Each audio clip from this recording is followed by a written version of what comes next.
Welcome to today's webinar.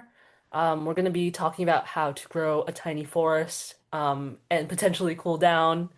And I'm so happy to be joined by Mark Haubner today. Mark Haubner is an environmental educator, facilitator, and community guide from the East End of Long Island. Specifically, this is an area that is the ancestral lands of the Corchaug people, who are part of the Iroquois Nation.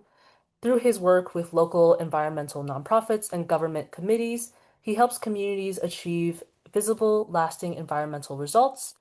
His mission is to guide small nonprofits and local governments in implementing nature-based solutions that regenerate ecosystems, strengthen communities, and create conditions for life to thrive far into the future. So thank you so much, Mark, for joining us. I'm super excited to learn more about these forests today. I've heard a little bit about them. Thanks very much, Emma. And so the Miyawaki mini forest, this is Professor Miyawaki on the left. He was a botanist. He was a post-war observer, as scientists are, and saw that Japan post-war had pretty much leveled and concreted everything. He said, we've got to get the plants, the vegetation back in place. And he decided that he wasn't willing to wait 100 years at that point. So he found a method, he devised a method to put a mini forest together that would grow within 5 or 20 years. And we have pictures of these, and you'll be amazed. I know you will. One of the other things that I've expanded into, especially for this group, was to show that mini forest is one option, and there are others as well. And to assume that this is the greatest thing since sliced bread, it is, but it's not always appropriate. And the more biology and botany that I learn from experts and educators, the more I realize that this is a wonderful thing in its place. One of the people that I've met along the way recently from Cornell, Nassau, the Cooperative Extension in Nassau, worked in New Jersey, and her thing was the right tree, the right place. And this is going to be true of any kind of a planting, whether it's a bioswale, a pollinator garden, or Miyawaki mini forest, or food garden, or all of that. I'd like to start with you mentioned tabling, and then you mentioned labeling, and I thought, oh, fabling, because we need to tell stories about what we do. And the story that comes to me that I will share with you right now, it's a true story that way back in 2021, think back 5 years.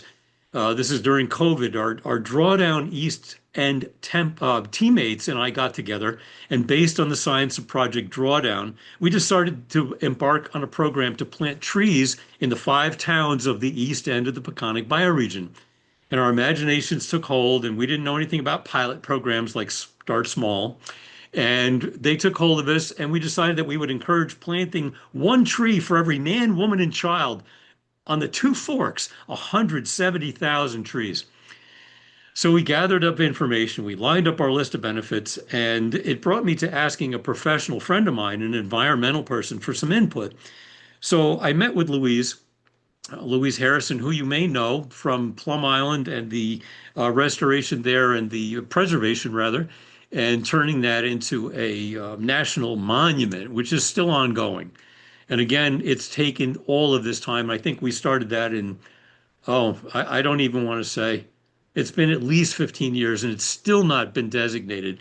But nonetheless, this is Louise.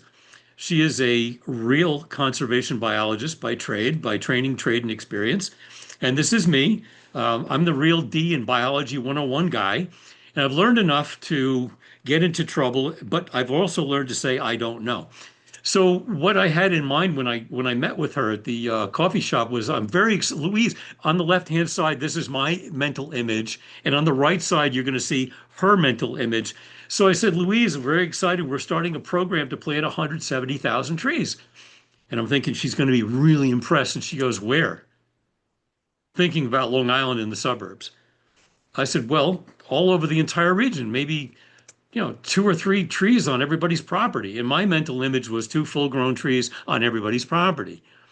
And she says, oh, that's nice, because she knows we're starting with bare root. And this is part of the Miyawaki method, starting with bare root. I didn't even know what bare root planting was at that point. I said, but isn't this a great way to increase our trees and forests? I mean, think about it. And she goes, not really.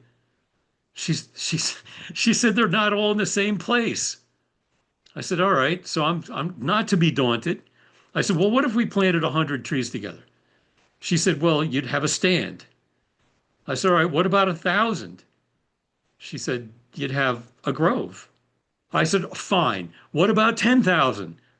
Oh, she said, you'd have a woods. I'm still not there yet. I'm still not breaking her down. I said, well, all right, what about 170,000 trees? She goes, well, all right. So she said, you'd have a forest, but you have to come back to me in 300 years to see how you did. So the point about all of this is afforestation. I think maybe you know these terms already, but I'm going to throw them out there because they're the foundation of what you're going to be considering when you do site selection. So afforestation is planting trees where there was never a forest before. It's remediation in its nature.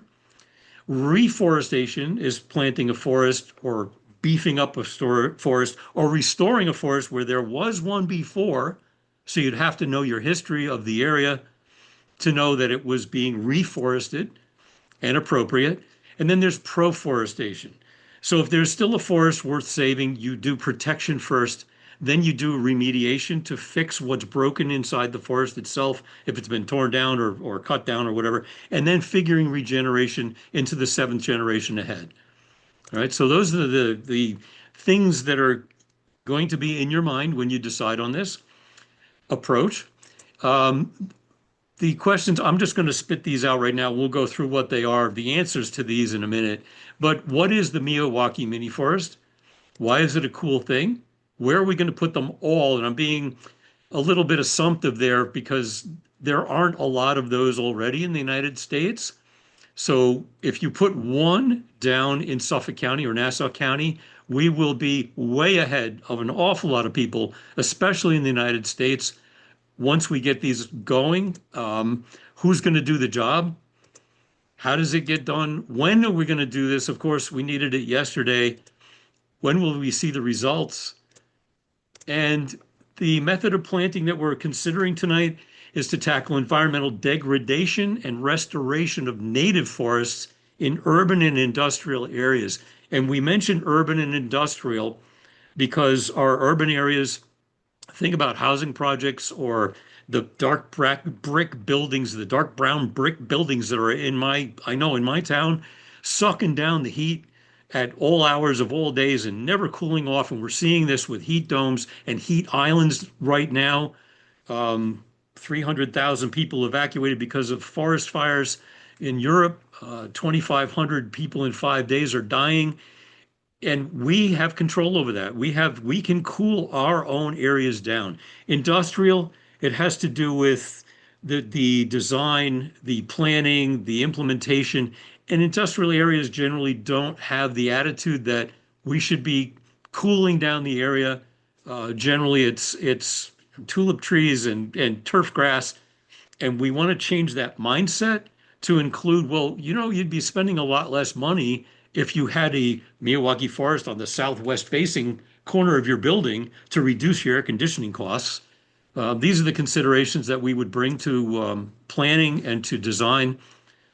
We want to accelerate forest growth, of course, enhancing biodiversity and creating resilient ecosystems with the amount of heat and the climate change and the drought that we're experiencing and going to see more of, and storms, more water in a shorter period of time. We want these forests to capture the water, to bring them back and to recharge our aquifers as well by densely planting these, not one tree every person's property, and improving soil conditions. We're going to be increasing the sponginess of the soil to reduce the amount of stormwater impact that we're suffering right now. They grow much faster than conventional reforestation, and we're looking at 10 to 20 years instead of 100 for maturation.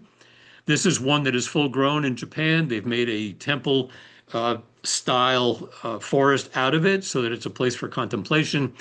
There are a dozen in Boston, and they're going gangbusters up there with the Bio for Climate people, the biodiversity for a livable climate. It's bio, the number 4, climate.org. You'll see these again later. There are only 200 in the United States, but there are 2,000 around the world. Paris was a city of few trees when they got done with it, and they realized it's very hot. If you see aerial pictures of Venice, it is completely covered with dark red roofing. All right, so not only do you have a heat island effect, but you've also got water running off that is not captured, diverted, reused, or anything else. Paris decided they've got roadways that are below the street level, but they were finding that when they put the Miyawaki forest, even in strips, 20-foot wide strips or 12-foot wide strips for a couple of 100 feet, it reduced the amount of toxicity that was coming out of the tailpipes and going into the apartments or the houses. It was reducing the amount of brake dust and particulate matter that was coming from cars and trucks, and it reduced the noise.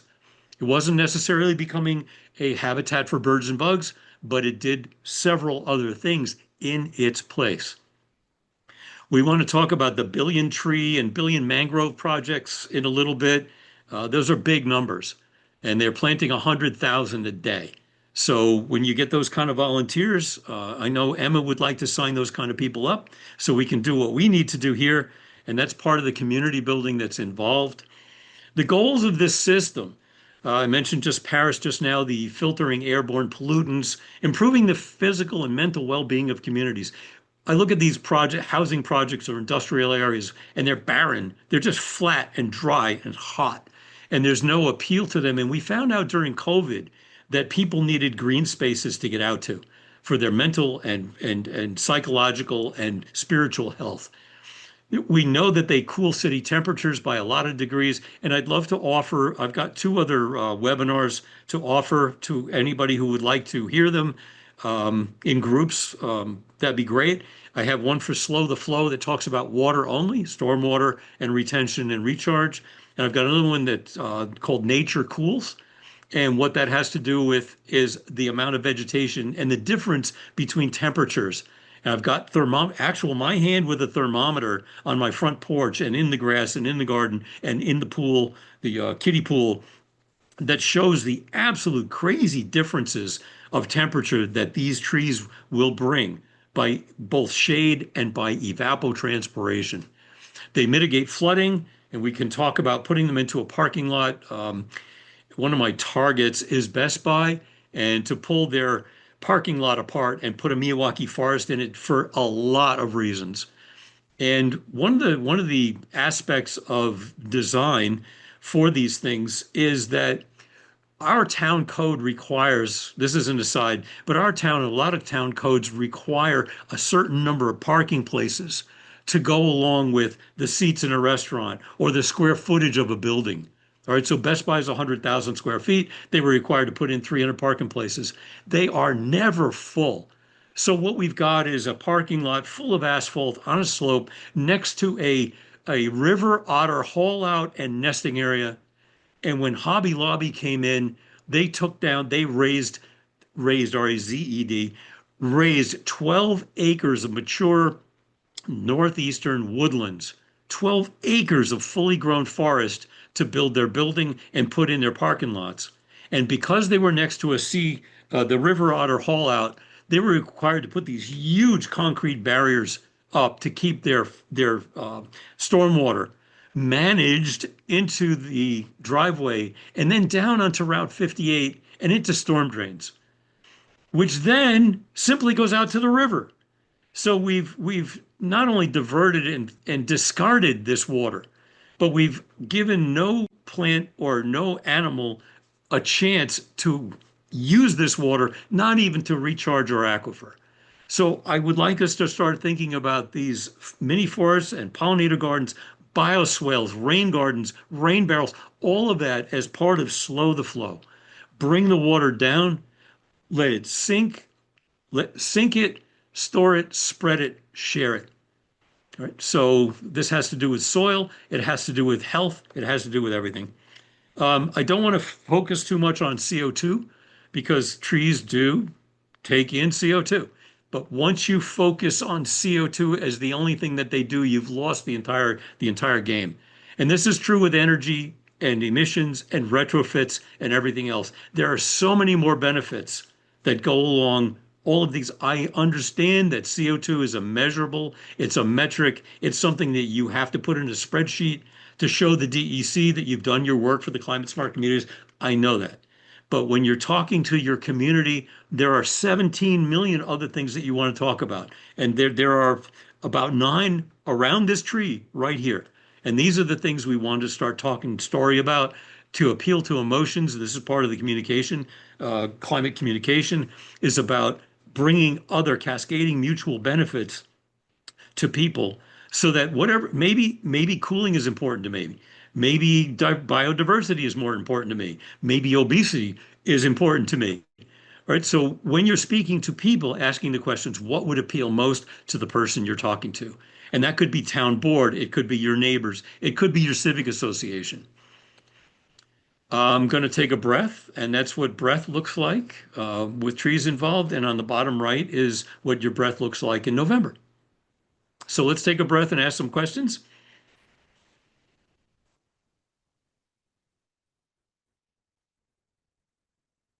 Yeah, feel free to unmute yourself if you have any Yeah. questions. I have a question about Best Buy. What is your campaign like? Really? Um, my campaign's in my head, Liza. Thank you for that. Oh, darn it. Okay. Well, it is and I, it's not. I mean, any big box store. Look at mhm. Tanger Mall. Tanger Mall is Right. disgusting. It's the worst. All the malls, parking Yeah, lots.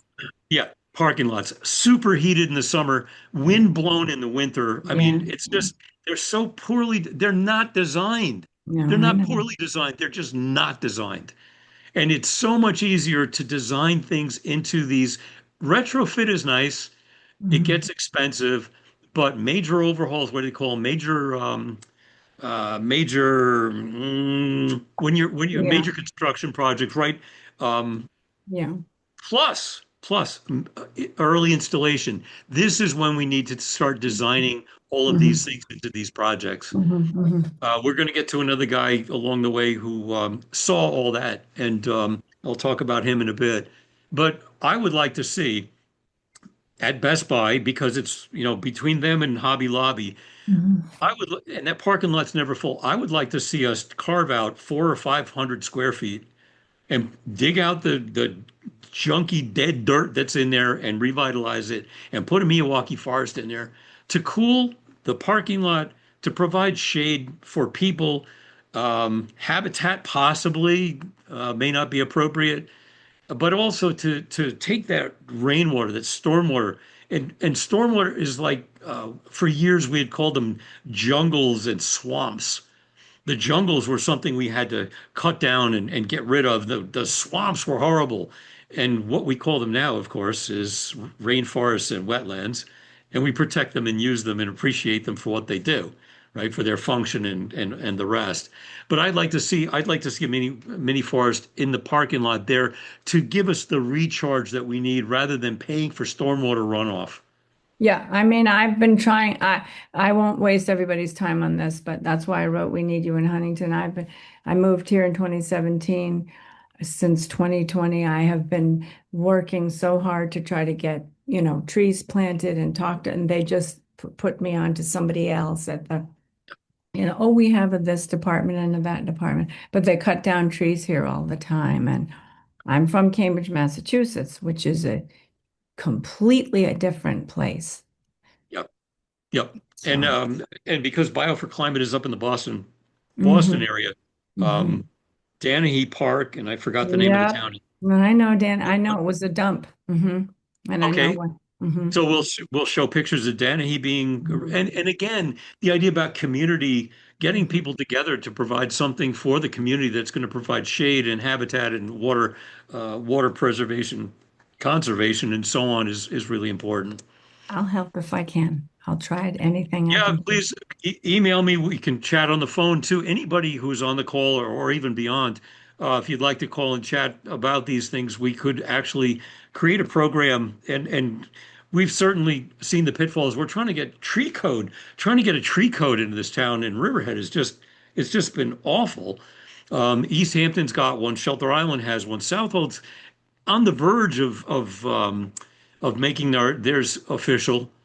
But it's just there are a lot of issues and there are a lot of obstacles and barriers and discussions that need to be had. So I have a hand. Oh, Aubrey, what's up? Hey, I just wanted to make a comment to Liz, I think, was just speaking in that, I think the value of just what's so great about this, Miyawaki forest is that the sort of press you can get and how you can pass it on from such a small piece of property is so incredible. I mean, Mark, when you did your presentation in East Hampton back in December, it was sort of at the same time when the school was looking at developing an area for another sort of meadow. And I think the Miyawaki idea is coming into focus a little bit, and it's just having that constant noise, and I mean that in the most respectful way to just say, hey, you need to be there and make it happen. That with if this ever happens in East Hampton, it definitely seems to be on part of the wish list for this piece of property on the campus, but. That will have a sign there that will say, "Hey, you can do this somewhere else too." And I think that that's really, really helpful to just know that it can be very, very small and it'll make a huge impact. Yep. Yep. And these are the pilot programs. I mentioned that we started with 100,000, 170,000 tree idea. The mini forest, even at 400 square feet, is not inexpensive. It's not, it's not, it isn't hard, but with your experience, I know Emma too, with Rewild, the pollinator gardens, this is quite involved. So you're going to need a lot of different kinds of people working together at the beginning.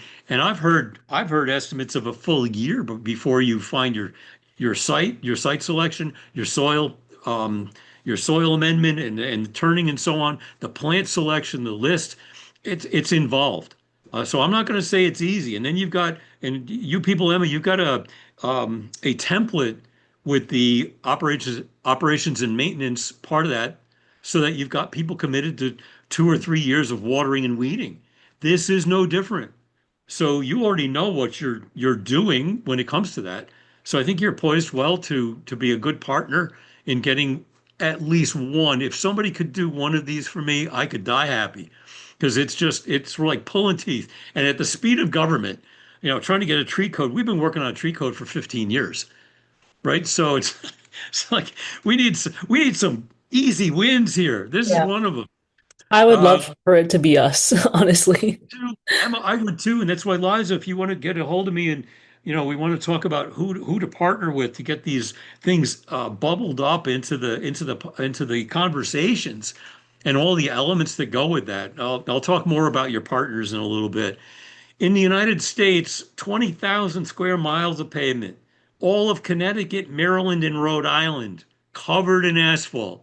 Even if you discarded Maryland and Rhode Island, all of Connecticut just covered in asphalt. It's just these are crazy numbers. These are I just we're never going to dig them out. I understand that, but if we could do a couple, and Aubrey, you mentioned them getting a spotlight. I sent out an article this morning. There was a radio station that was following a Miyawaki, a new installation in Attleboro, I guess, Mass. Was it where I know Brattleboro, but I think it was Attleboro, and they had all sorts of people covering it. It doesn't have to be big to get the word out. We started our food compost, our food scrap to compost work with almost nothing. We started out with a very, very small pilot, 30 families, 30 households, 30 days. So that's how you start. And when you start to consider the amount of oil and diesel and asphalt, concrete, stone rebar, all of these things are high heat, high oil product intensity products, all of them. So the less you can do with these, the better. The impact on vegetation and wildlife and forests and so on is sorry, is another consideration. And the impact on the natural flows of water. We talked about Best Buy and Hobby Lobby are next to each other. So, and it cumulatively, the amount of stormwater, and we pay for this with what's called an MS4 program. Sorry, stop. We pay for this with the MS4 program, and it's millions of dollars. All right. So, one of the aspects of draw for your government is to reduce their costs. All right, and this would be more at the county level because that's how that program is divided. But your town would say, yeah, if we could cut down on our stormwater management, then we would be happy. And of course, underlayment for this is the 1950s mindset based on the automobile. Right. So that whole nother topic, whole nother discussion. But having pictures of Best Buy the week before Christmas with 35 cars in it, not 300, would go a long way and say, guys, maybe you could donate. Again, putting their name on the sign that said, yeah, Best Buy donated 400 square feet, 20 parking places is all I want. That's all I need. So that's part of the DPAVE, and that's a real organization. They will offer help. They've got articles, they've got videos, they've got how-tos and helpful people to call and say, I want to do a DPAVE project. They are right there, ready to go. One of the other things we want to talk about is the pocket parks in Suffolk County. Cara Hahn was a legislator in Suffolk County for a lot of years. I liked her. We worked together over time very well. She's now the director of Parks and Recreation for the Suffolk County. She's got a list of 200 pocket parks where nobody wants to invest anything. They don't want to irrigate it. They don't want to put benches in, but it's catching garbage and it's got, stray, elephants in it, whatever their problems are. But to offer them the opportunity to work together to create either a pollinator garden inside here or a Miyawaki mini forest. Doesn't mean that people have to go and see it. The fact that it's there, the fact that it's working may be the draw that they need for a neighborhood to take their worthless pocket park and do something constructive with it. The other thing is the cooling a playground. If you've been to playgrounds, either at the schools or in town or at the beach, the worst, there is no shade. It's hard pan dirt with no value, soil-wise, not soil. There's no shade. We're talking about putting sunflies, like sunshades, over the kids' park and the beaches because they're too hot to play in during the summer, which is just it's just so ironic. This is a picture of a parking lot, and they've lined it out to pull stuff out of there, the asphalt. So when we put the list of expenses together for these projects, one of them is to take out the asphalt. And who's going to do that? Who's going to cut it? Who's going to dig it? And then who's going to haul it away? What's it going to cost? But if you get somebody that can come in and do this as an advertisement for themselves and reuse, and the reason I've got the zero waste emblem, the logo here, is because zero waste wants us to go and pull asphalt out and then use it again somewhere else as crushed asphalt.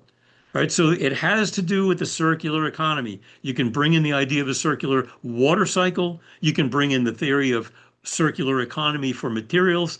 In this case, it would be the asphalt. This is what it looks like afterwards. This is not a Miyawaki mini forest. It's a more of a bioswale kind of rain garden kind of thing. But that's fine. It's got cuts in the curb. You can see where they've got the drainage going in to feed it with water. And this is the kind of thing that we're trying to tie in together. Again, right tree, right place, right project, right app.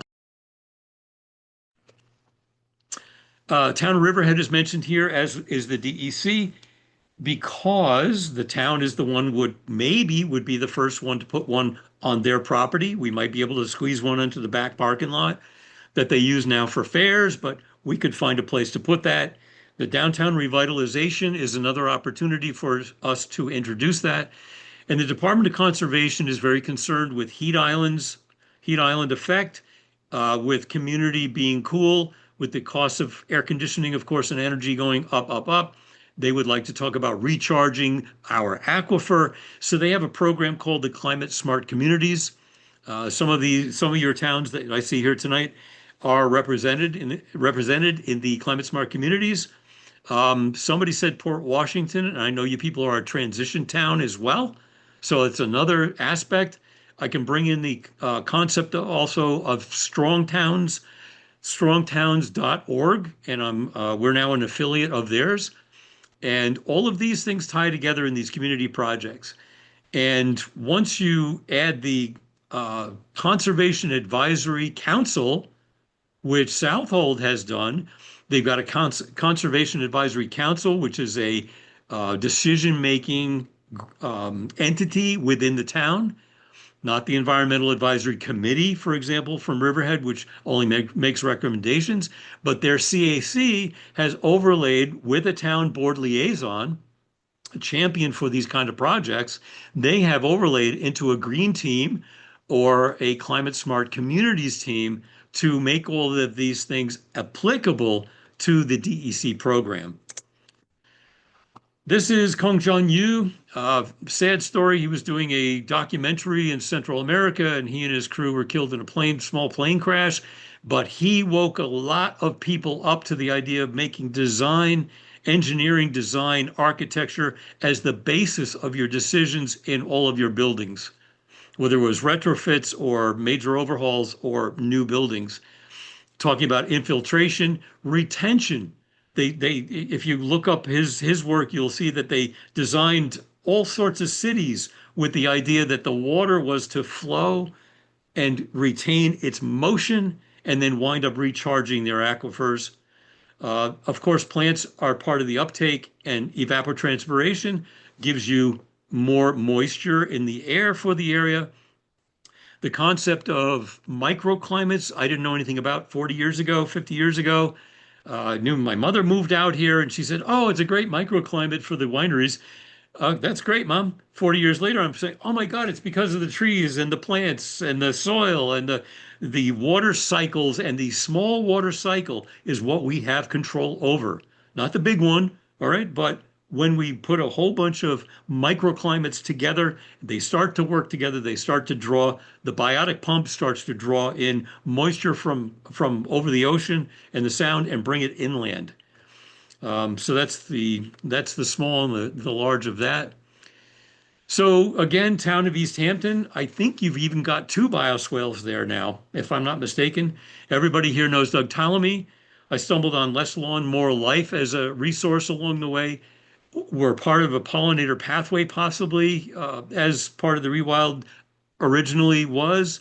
We talked about pocket parks. If you want to get a group together to talk to Karahan, I am ready to go. Give me a call and we'll go visit her. I think she's in, I want to say Bayshore. I'm not sure. Down in that area. Other options than Miyawaki Mini Forest. Food forests, why not? We're growing, we've got a community garden in Riverhead right now. They're growing food in the community garden and it hangs over the fence and people are free to come and take the food, right? So there's no punishment, there's no regulation, there's no shame in that. And this is part of introducing the idea that we don't have to just grow grass and ornamentals. Not that they're wrong, it's that we could be more functional about our growing. Agroforestry is coming about around the world right now. So you're growing food in the forest or you're putting a forest in the farm, right? It could go both ways. And silvopasture, of course, is adding animals to the mix. And then forests for pollinators, right? Pollinator gardens, bioswales, rain gardens, all of these things. And it's not going to be one thing. It's not going to be one silver bullet. It's going to be a lot of silver buckshot is what we're really looking to use. John Turner has a program called Best of the Rest, and he has begged, cajoled, and borrowed money and favors and everything else to get a green belt from Smithtown to Montauk so that you can walk in a contiguous habitat for all of those miles. That's another thing. John Turner, Best of the Rest. This is what the mini forest looks like at, this is not Danahy. Where is this one?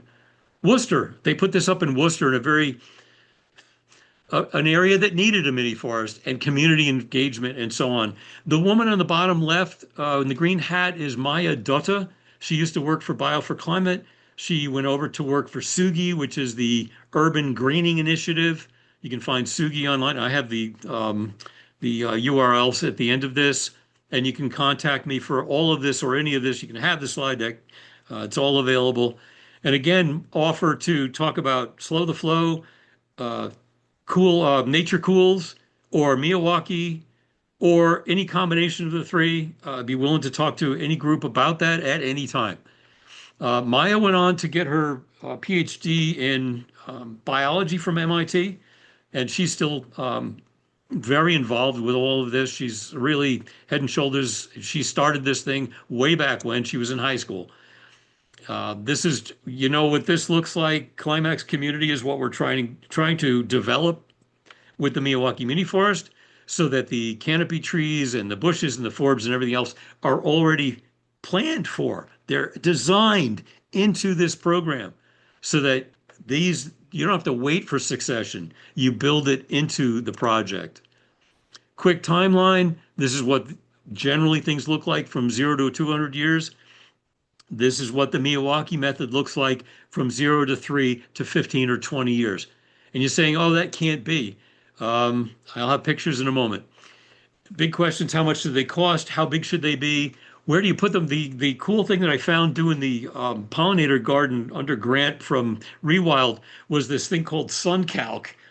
And you could, when you put in your coordinates, it told you exactly where the sun was all 24 hours, all 12 months. So we knew that we were getting dead on sun from the west during the summer. So we planned accordingly. We knew that in the spring it was here, and in the fall it was here.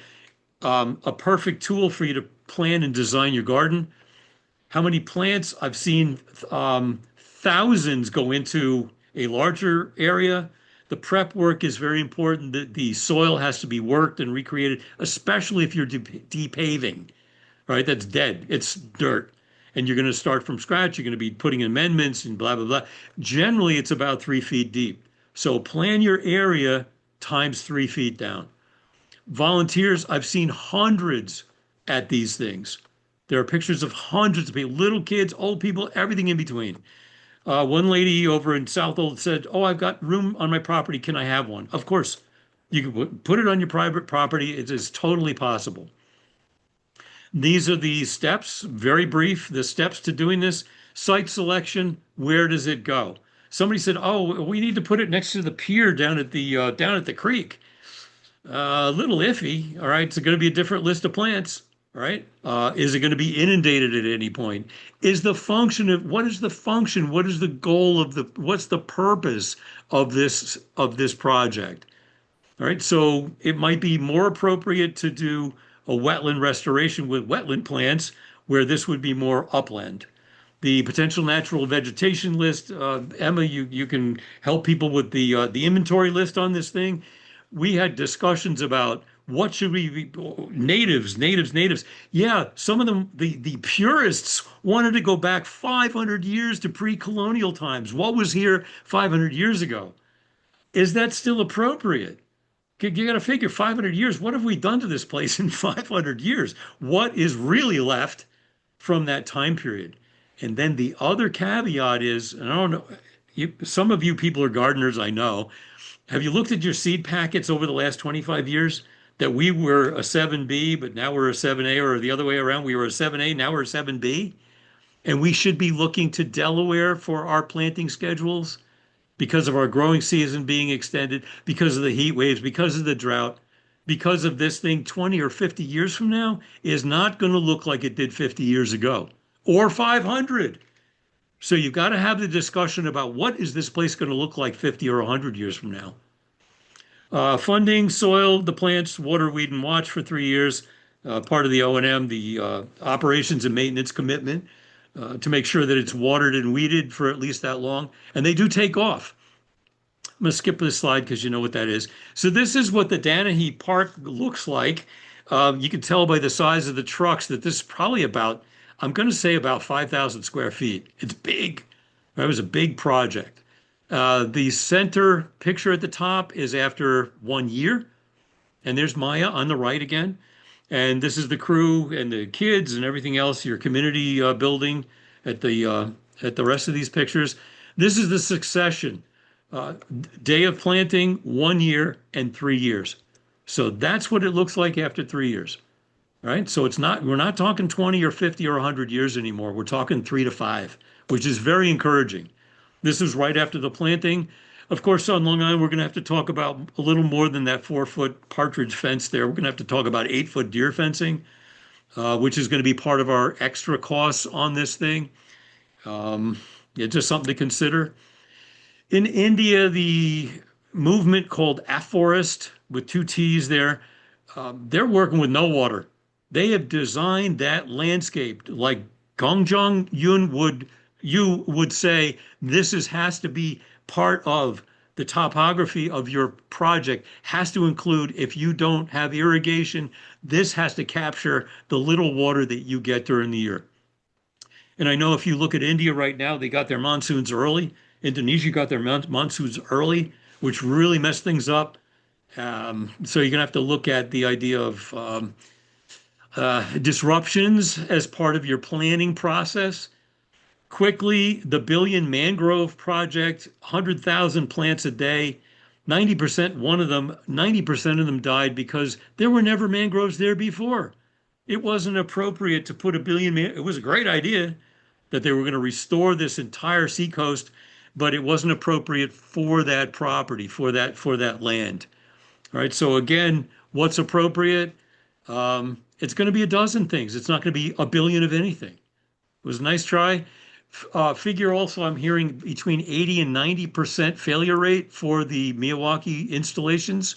So plan on that number at the end of a year or 2 or 3 years. Are you going to replant? Are you going to are you going to revegetate? Are you going to replace the things that have died?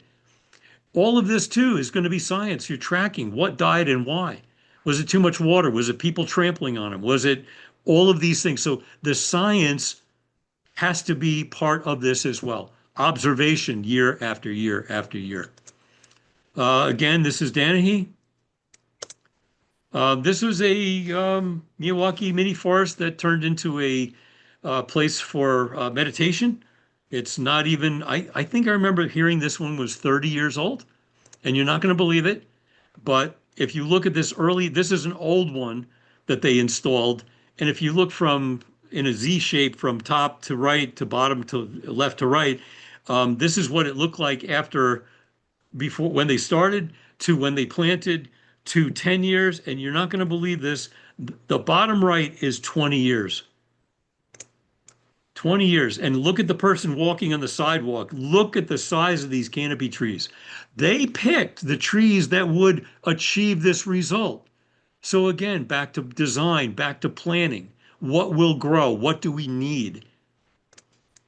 Partners, we started talking about partners already. The Universalists, the Unitarians over in Southold have a pollinator garden. They did a new design to go with their new building.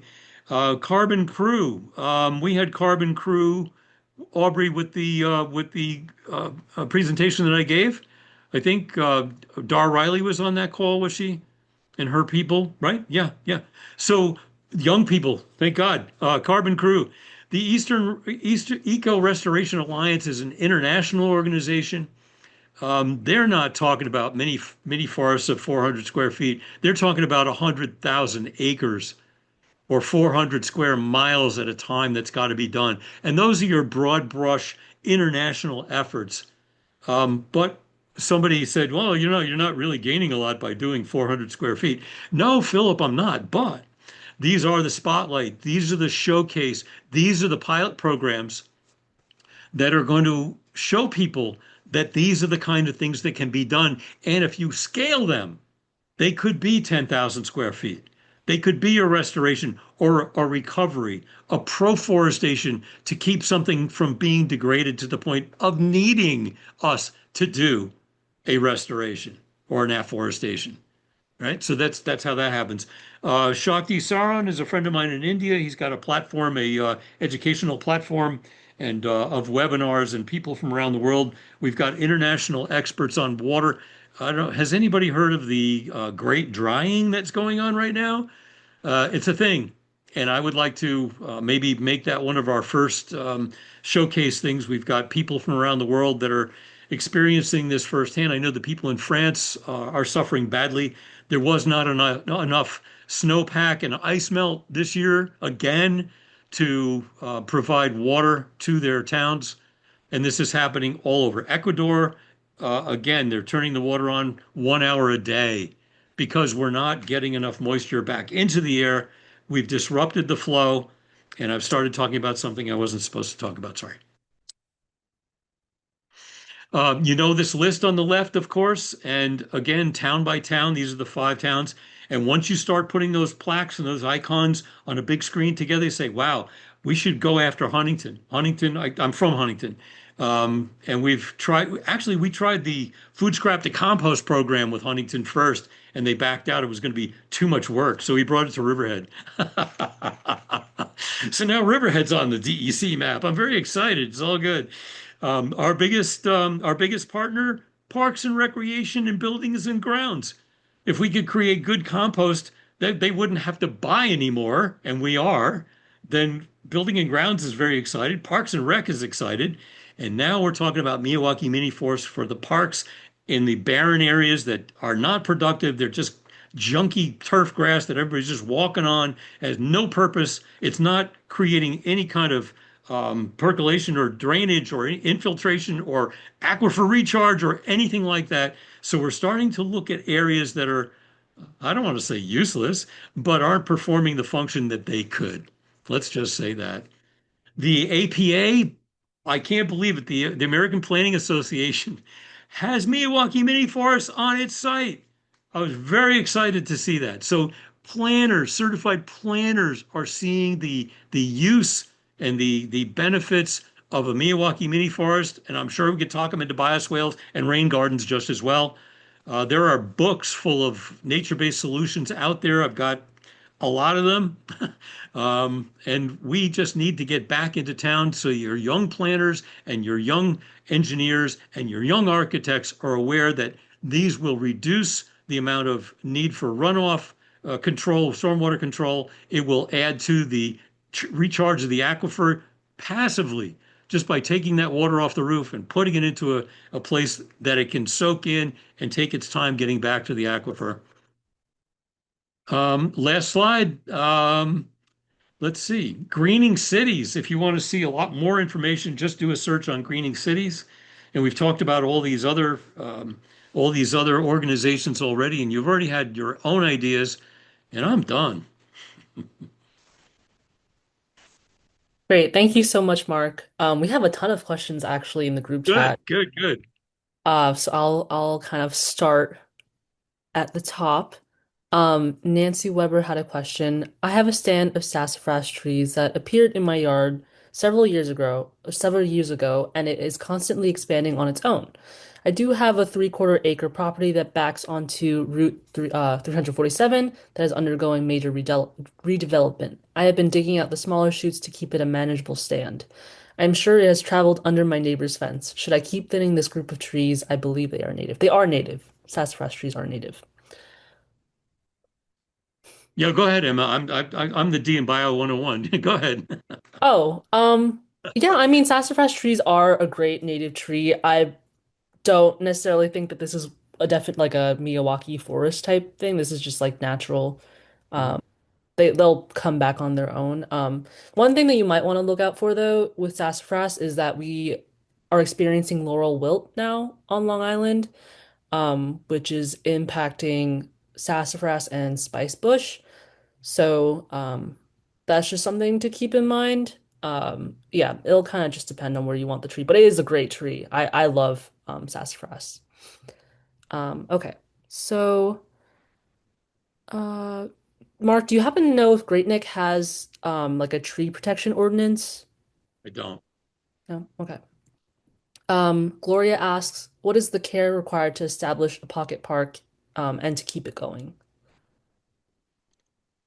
Oh, I'd revert back to the whole idea of the pollinator gardens needing, 1, 2, 3 years of water and weed. It's not going to Mhm. be much different than that, for sure.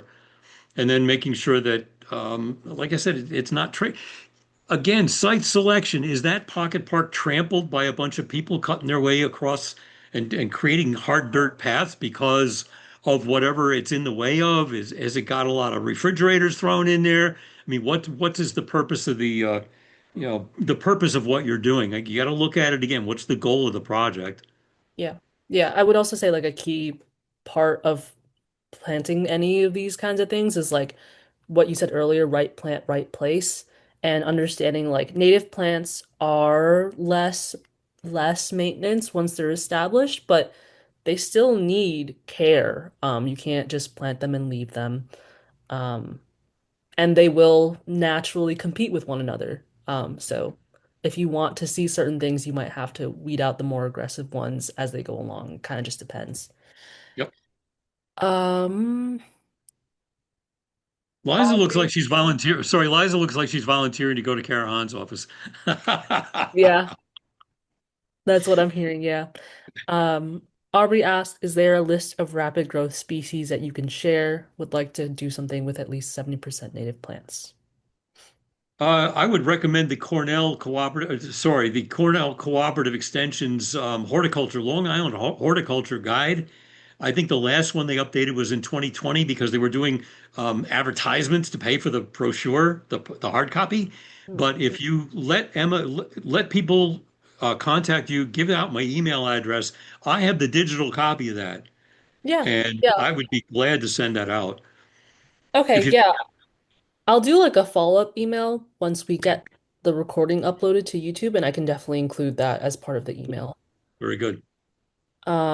Liza asks where we can find out where these pocket parks are. Yeah, Carahan's got a list of 200. I know that for sure, because that's how I knew. And I don't know if she's touched it since then, but I don't think it would take her 5 minutes to find that list for us. Okay. Um, yeah.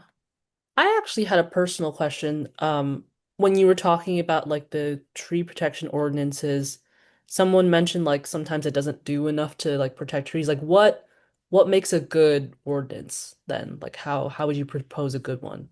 When it's enforceable. Okay. Yeah, that makes sense. That's the that's the end of the day. I mean, you could make yellow sock Wednesdays and not enforce it. It's not going to happen. Hmm. And it's the same thing with the trees. We've got tree code, but I'm watching people knock down things that Right. are 3 feet across, right? And if All, there's no yeah. enforcement, it doesn't get done. Yeah, and all you need to be called an arbor city is to have a tree code. It doesn't matter what your code says. Hmm.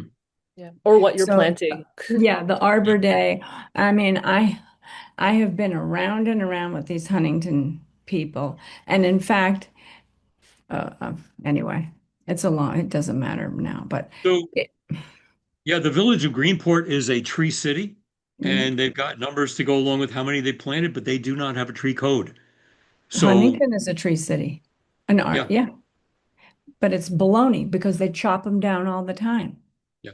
And we tried, we kicked around, like I said, 15 years we've been talking about tree code in the environmental committee with Riverhead. And one of the things was, well, yeah, tell them you can cut one down, but you gotta plant two in its place. Well, of what caliper, of what brand, of species, and you cut down a cottonwood, nobody cares, and you get into this big thing. So one of the things we stepped into was we made a deal with the North Fork Preserve. That's a county, I think it's a county area, and they said they would be a receiving area, just like we have transfer development rights. We have sending and receiving. So if you want an extra floor on your building, you are a sender. The receiver would be an, someplace else that would take the credits for that. So whether it's farmland or open space, or if it's in this case, they would take the two trees. They would plant the two trees for them in lieu of cutting down one. So we got that far at least. So getting creative about, the requirements of the code, but enforcement's got to be it, right? And telling on your neighbors is not always a great thing. It's hard. It's very hard.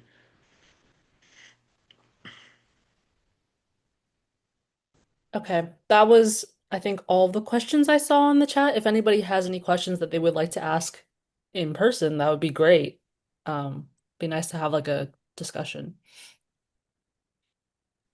I guess I'm curious about getting started with finding out with these pocket parks, working with whoever was interested in doing this work to figure out a park we can agree, and see if we can get the right to work it and, study it and so on.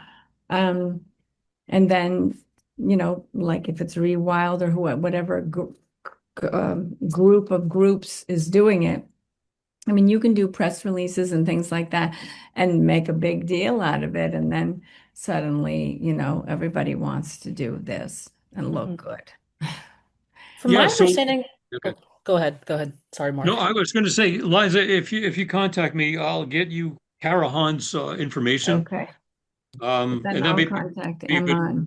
yeah, be a good phone call. And if you want to do she'll do Zoom. I know she did Zoom during COVID. She was an hour and a Mhm. half on our calls with us. So Oof. she's very Okay. interested in this subject, I know. And being in hmm charge of Parks and Rec at this point is perfect. hmm Interesting. Yeah. So Huntington may be just pointless. I've been on the phone around and around with Mr. Sorrentino, they have department of, the roads are in charge of the trees, the town trees.